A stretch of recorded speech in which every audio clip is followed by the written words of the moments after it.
Hello, thank you for joining me for Just Silla. We are on episode 5. I am so thrilled about today's guest. Immigration is a big conversation right now in the news, on social media, in our homes. We have this big idea of what's going on nationally. It's a very important issue. I believe that in order to tackle some of the immigration issues, we have to look really close to home. I am a Zambian immigrant. I'm an American citizen, moved here 20-something years ago. I have African-American friends, African-Americans in my community, and there's certainly a divide. So before we have a bigger conversation nationally, I thought it would be great to have somebody here who is totally strong, has really strong opinions about things, and we can really break it down how we really feel. The divide that we are starting with is between Africans and African Americans. So joining me is Carol Daniel, KMOX radio anchor, amazing woman, really gifted. She is an author. She is dynamic. She believes in empowerment. I'm just so thrilled, Carol. Thank you for joining me. Thank you. It is so good to be here. Very ecstatic to have you here. Thank you so much. Sitting across from you as an African woman. And as an African American woman. This will be fun. Yes. We will learn a lot. Yes. Everything we do is to empower, to educate a little bit, to close the divide between our differences. I like to say, let's think higher. And how do we think higher about whatever the issue is? And it does start with education, which starts with a conversation and being very honest about what you think and feel, and then trying to unpack that. What does being African American mean to you? What does being African American mean to me? It means that I'm an American who has African roots. I bought a t-shirt over the weekend from someone and it says at the bottom, I love my roots.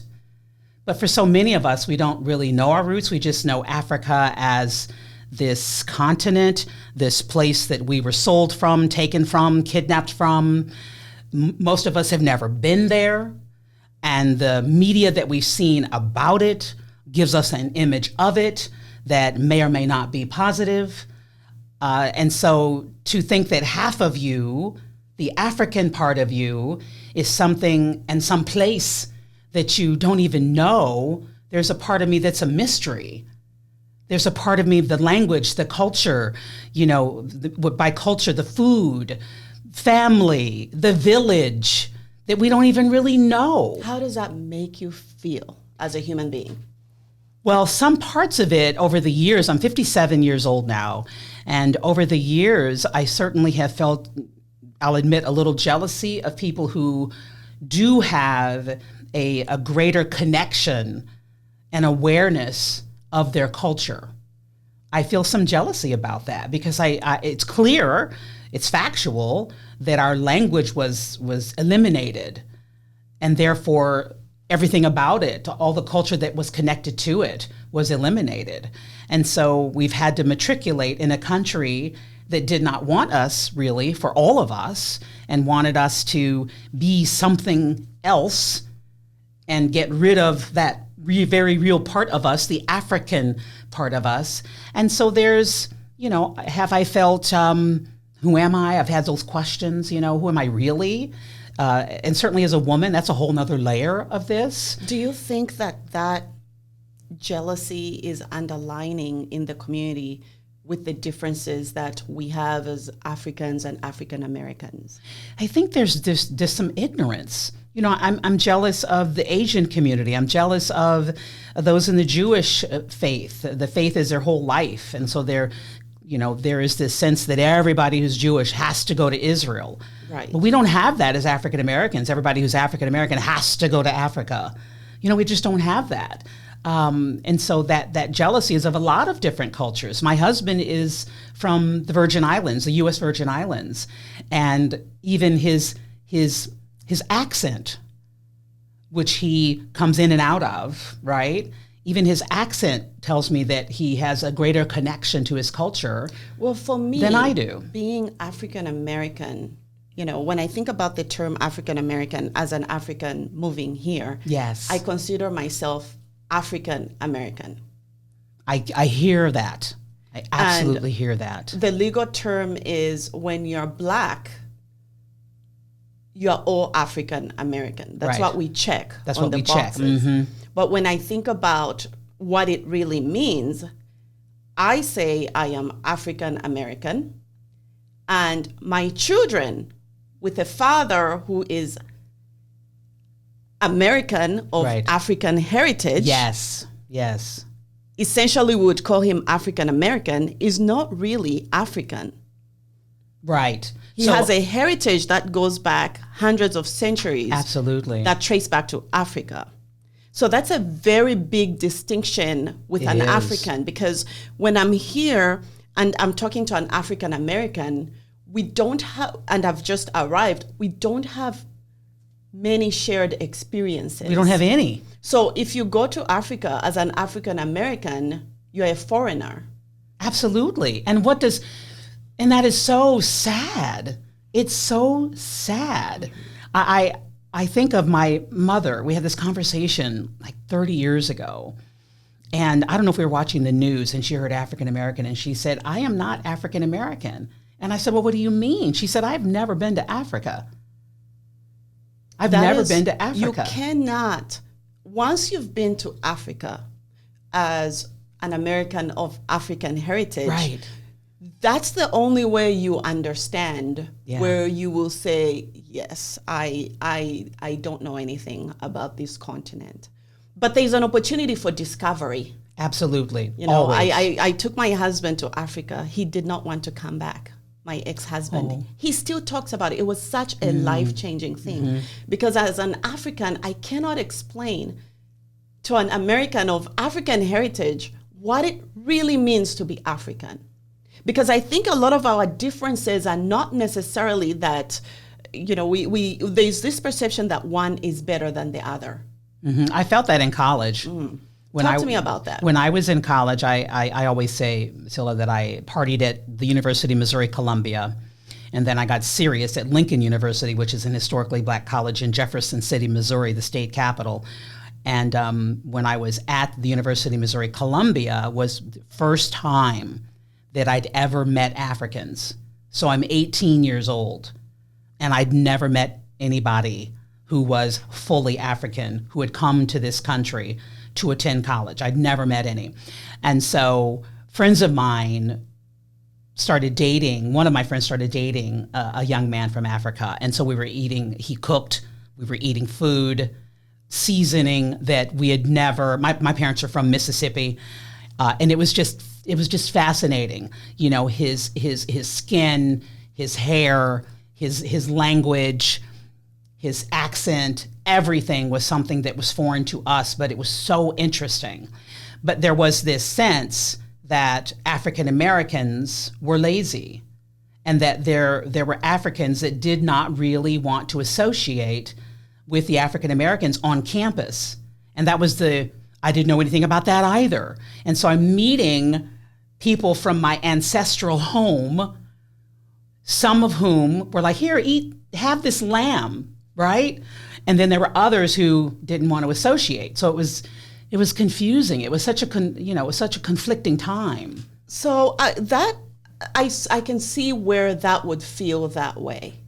And the best way I can describe the experience of an African and an African American meeting each other and trying to understand each other is think about it in family terms.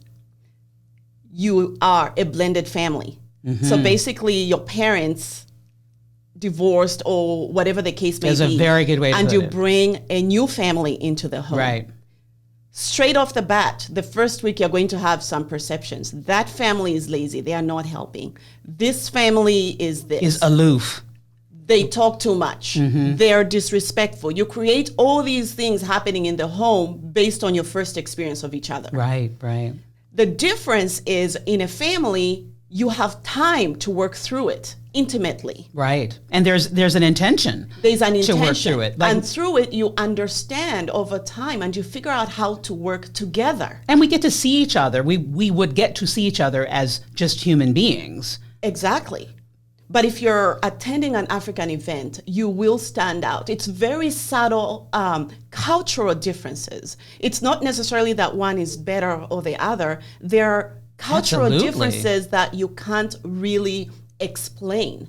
You know, I remember going to my ex-husband's home for Thanksgiving. I hadn't been here that long when I was put into that environment. It was loud. There was too much going on. And in my culture, as somebody marrying into a family, I go into it and I can't really talk that much. I can't make myself be a display with my in-laws. I'm subdued. That's your cultural stuff. And so if I'm in that environment, they're thinking, she thinks she's better than us. Look at her. We are trying to talk to her. Yes. There's that. But for us, we've been raised that when you're in your in-laws' home, you treat yourself properly. You're a guest. And one of the things is you're not loud. You don't have to be heard. So already the misconceptions are starting, even in that environment. Very quickly. And this is your husband. This is my husband. I'm just talking about college students. You're just talking about people you probably won't see for a while. No, I never saw again. They leave you with that impression for years and years. Yeah. Do you feel, I'm flipping it, did you feel on display? Did you feel that people did not understand you right away? Totally. And what usually happens is, you may have heard, as somebody marrying an American, there are all these things you may have heard about the reasons you got married. So already you're walking in knowing you've been judged. So people are they're thinking things that aren't even true. Right. So you already have that experience. And then the other experience is you're in a foreign country. Your entire family is at home. The things you're familiar with are not there. And that first experience can make you make a decision about an entire group of people. Right. So what I had to do was open my mind up and get to know people individually. But that didn't happen until many years later. Right. The other thing is that when you come to a different country, you do a lot of research.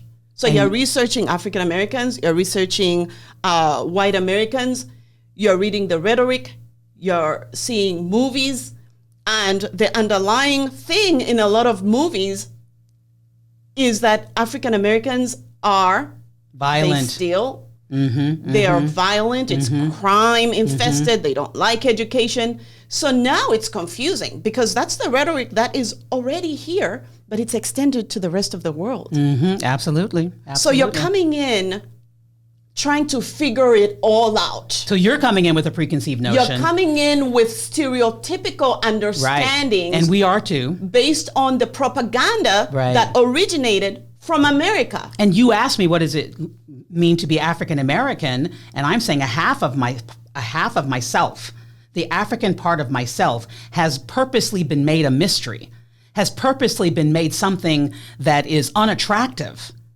on all levels. Physically unattractive, socially unattractive, economically unattractive. Purposely, when you said the word propaganda, that just riles me up, really, because that was done purposely. And that is what continues to happen, even as we are here, even in our division as African Americans. When it comes to policies and all of that, it is not to our benefit to be divided. And that's why I think this conversation is very, very important. It impacts what we do when we go to vote. It creates division, which distracts us from the issues. All of these things that we don't understand the division creates at a time when we should be figuring out how to unite. And can I also say that when asked what it means to me to be African American, that I also do have a sense of pride that we've made it, that through the Middle Passage, that through slavery, that we are still standing, even with all of the trouble that we face as an ethnicity, that I do still have such a level of pride about my people. It's definitely a rich heritage. And there's an opportunity to get to know yourself by getting to know an African who immigrated to America. Are you inviting me? to if go you home come with to you? my house, first of all, I'm all about food. That is, but now we are women. We've experienced life. And the underlying thing is we all experience life. We all have the same issues. We have children. We have relationships. Yes. We have gender pay gaps. Yes. We have the Me Too issue happening. And we have to wrap this one up. But in the next episode, we'll really be talking about some of those things so that we are aware as we are dividing within our own community that we have a real opportunity to create change, because 2020 will be a big one. Join us next time.